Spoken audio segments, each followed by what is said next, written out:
যুক্তরাষ্ট্র ও ইসরায়েলের বিরুদ্ধে পাল্টা হামলা শুরু করেছে ইরানের সশস্ত্র বাহিনী। ইসরায়েলি সামরিক বাহিনী জানিয়েছে, ইরান থেকে ছোড়া ক্ষেপণাস্ত্র ইসরায়েলের দিকে ধেয়ে আসার পর শনাক্ত করা হয়েছে। এ কারণে দেশের বিভিন্ন এলাকায় সাইরেন বেজে উঠছে। এক বিবৃতিতে ইসরায়েলি সামরিক বাহিনী জানিয়েছে, সাধারণ জনগণকে ইসরায়েলের প্রতিরক্ষা বাহিনীর নির্দেশনা মেনে চলার অনুরোধ করা হচ্ছে। এতে আরও বলা হয়েছে, এই মুহূর্তে ইসরায়েলি বিমান বাহিনী হুমকি প্রতিহত ও প্রয়োজন হলে আঘাত হানতে কাজ করছে। সেনাবাহিনী সতর্ক করে বলেছে, ইসরায়েলের প্রতিরক্ষা সম্পূর্ণ নিরাপদ নয়, তাই জনগণের জন্য আইডিএফের নির্দেশনা মেনে চলা অত্যন্ত জরুরি।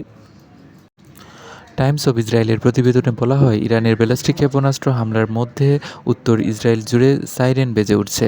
ইসরায়েলিদের নিরাপদ কক্ষে যেতে বলা হয়েছে।